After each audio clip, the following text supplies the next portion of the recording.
অপেক্ষা, হ্যাঁ অপেক্ষা। নিকোটিনের দোয়ার আড়ালে ভেতরের পড়ে যাওয়া হৃৎপিণ্ডের আত্মচিৎকারের পরে তাকে আমার করে পাওয়ার অপেক্ষা। কিন্তু না, সে আর ফিরে আসেনি।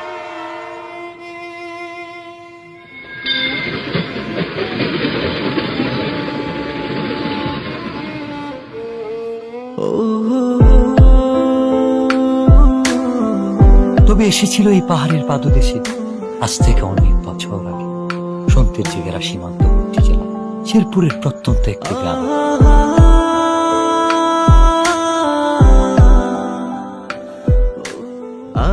কে এই অতিথি, কে এই কিশোরী, কে এই মায়াবিনী?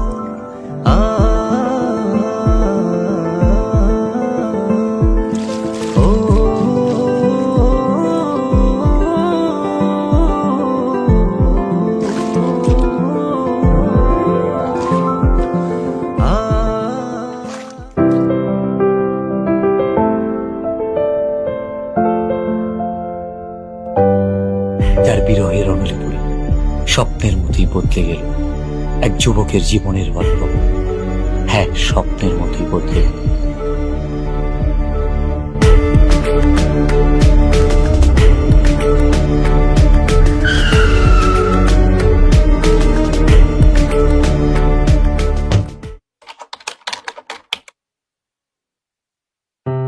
খেলাধুলা আর ঘোরাফেরাতে বিভোর হয়ে থাকা ছেলেটার জীবনেও এসেছিল প্রেম।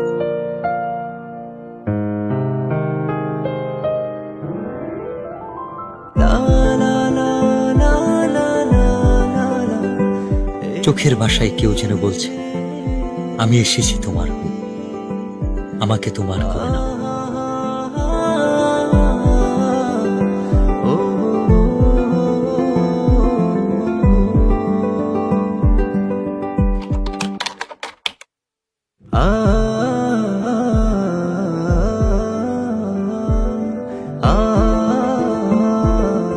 যার সন্ধানে দিন থেকে রাত, সকাল থেকে সন্ধ্যা, কেবল এক পলক দেখার ইচ্ছা। সে এক লজ্জা।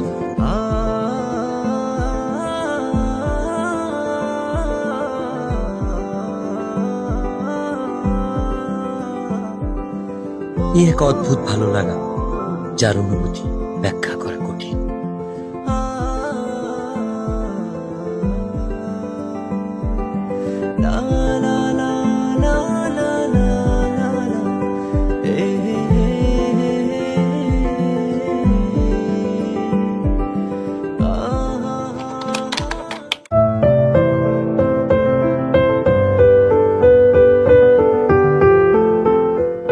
বারবার ফিরে আসি অদ্ভুত একটা টান।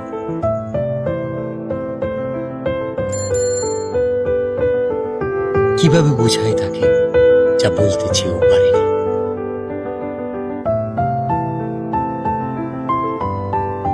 আপু, ওই ছেলেটা কে?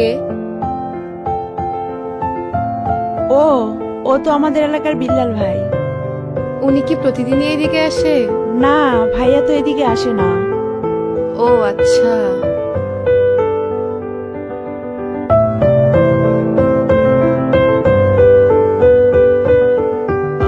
অপেক্ষার প্রহর যেন কাটছেই না। বলতে ইচ্ছে হয়, তবে সুযোগ নেই কাছাকাছি আসা।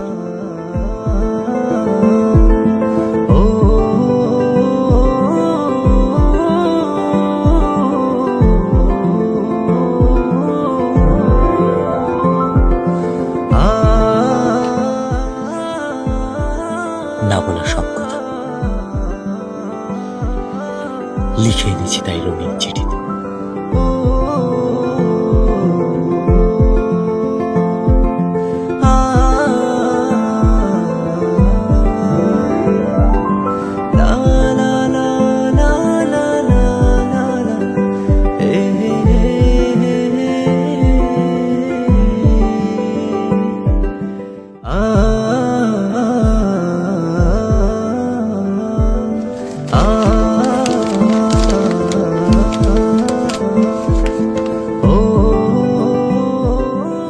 আমার লেখা প্রথম চিঠি, নাম না জানা একজনকে ঘিরে। সেই একজন যাকে আমি লিখে রাখতে চাই মনের দরজা, যার ছবি আঁকতে চাই ভালোবাসার রঙিন তুলিতে মনের ক্যানভাসে। তুমি সেই রমণী যে আমার ঘুম কেড়ে নিয়েছ, রোদ খরার দেশে চাতক পাখি যেমন মেঘের জলের অপেক্ষা। দিনের পর দিন তোমার জন্য আমার অপেক্ষা ফুরাবে না কোনোদিন। আমাকে ভালোবাসা যাবে উত্তরের অপেক্ষা।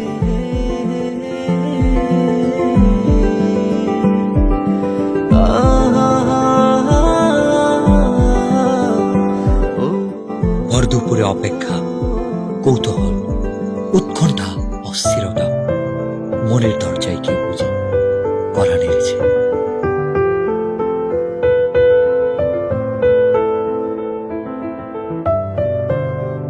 আমাকে ডাকছো কেন? একটা দরকার ছিল। কি দরকার? এই চিঠিটা ওর কাছে দিতে পারবা? ওটাকে? ওই যে ছেলেটা আসে। ও আচ্ছা, বিল্লাল ভাই। আচ্ছা দাও। বিল্লাল ভাইয়ের কাছে তো পৌঁছে দিতে পারবো না, কিন্তু ভাইয়ার সাথে যে ছেলেটা থাকে নুসান, ওর কাছে পৌঁছে দিতে পারবো। আচ্ছা, যেভাবেই হোক চিঠিটা পৌঁছে দিও। আচ্ছা আচ্ছা, ঠিক আছে। ভাই, ইদানিং খেলতে যাও না, ব্যাপারটা কি? আমার খেলতে ভালো লাগে না। তোমার খেলতে ভালো লাগে না? ভালো লাগে না। বুঝছি, কি বুঝছস? কিছু একটা চলে। আরে না, এমনি খেলাধুলা ভালো লাগে না। ভাই কেমন আছো? ভালো আছি। এই নুসান, এদিকে আয় তো। কি হয়েছে, এত চিল্লাইতেছস কেন? দেখোস না ভাই আছে। এই চিঠিটা ভাইয়াকে দিবি। কে দিছে? তোর জানার দরকার নাই, ভাইয়াকে দিলে ভাইয়া বুঝতে পারবে। আচ্ছা তুই দাঁড়া, আমি ভাইকে বলতেছি। আচ্ছা। ভাই, মিলি দিছে।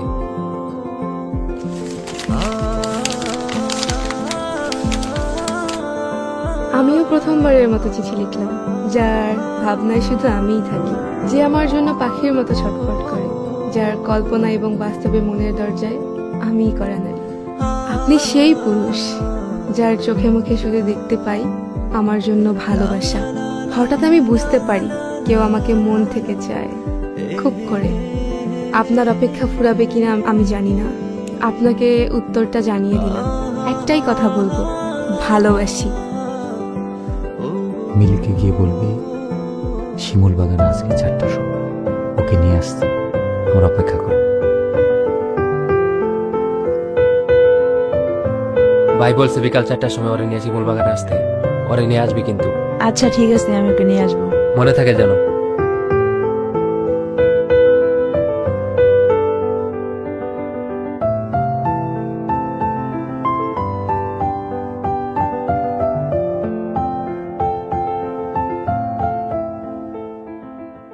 আচ্ছা তুই থাক। আমাকে ডেকেছো কেন? তোমাকে দেখার জন্য।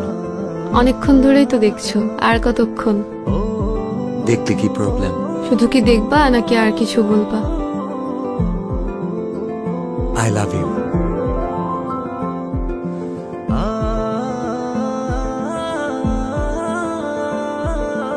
আমি কিন্তু আমার উত্তরটা পাইনি। এটা আমি আমার কাছে সারা জীবন রেখে দিব।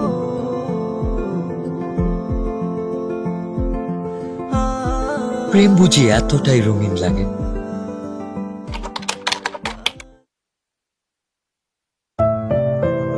তবে রঙিন দিনগুলো হারিয়ে গেল কুয়াশা ভেজা সকালের ন্যায়।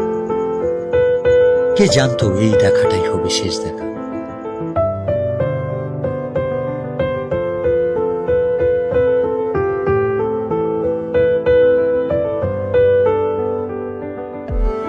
অনেক দিন তো হয়ে গেল, মনে হয়তো চলে যাব।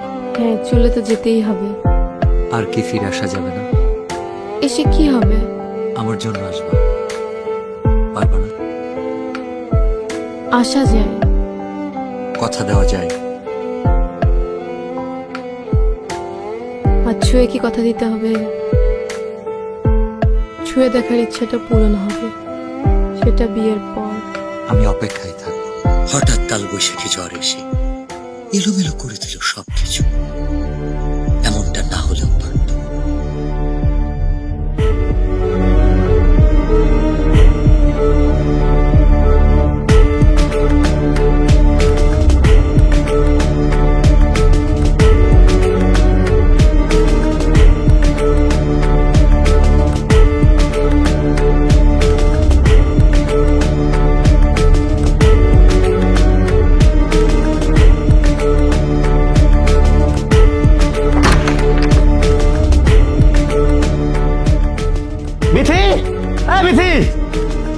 চিল্লাচ্ছ কেন?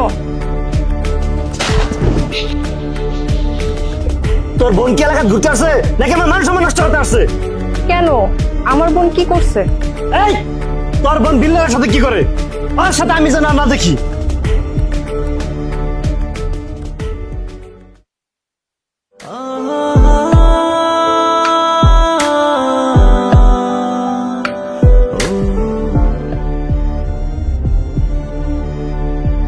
আচ্ছা তাহলে তুমি থাকবো, আমি যাই। প্লিজ চলো না, আমার অনেক ভয় লাগতেছে। আমারও অনেক ভয় লাগতেছে। চলো না।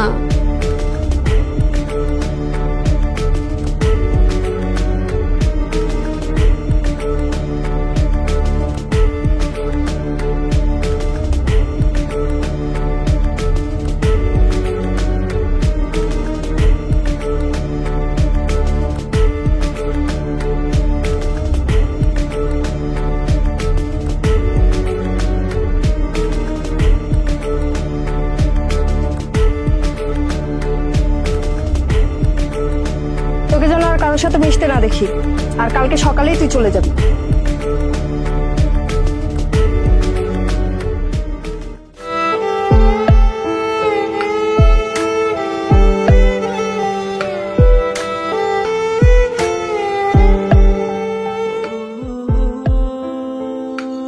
অতিথি পাখিটা কষ্ট নিয়ে নিরে ফিরবে, এটা বুঝি তার রেখে যাওয়া শেষ স্মৃতি।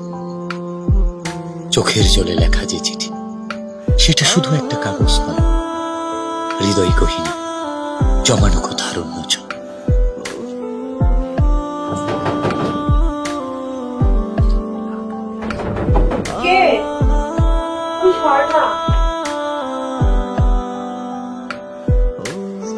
এত রাতে তুমি এখানে?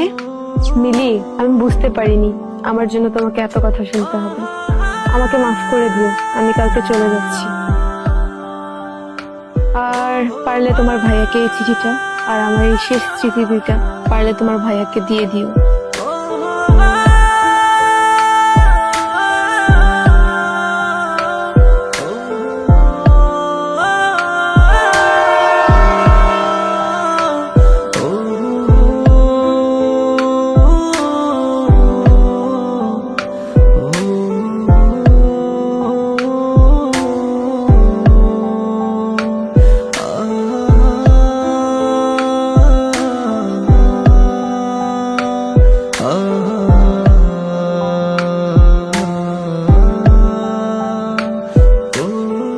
রঙের চিঠিতেও রং নেই, আছে কাছ থেকে দূরে যাওয়ার কোনো একটা ভয়ানক গল্প, যে গল্পের শেষ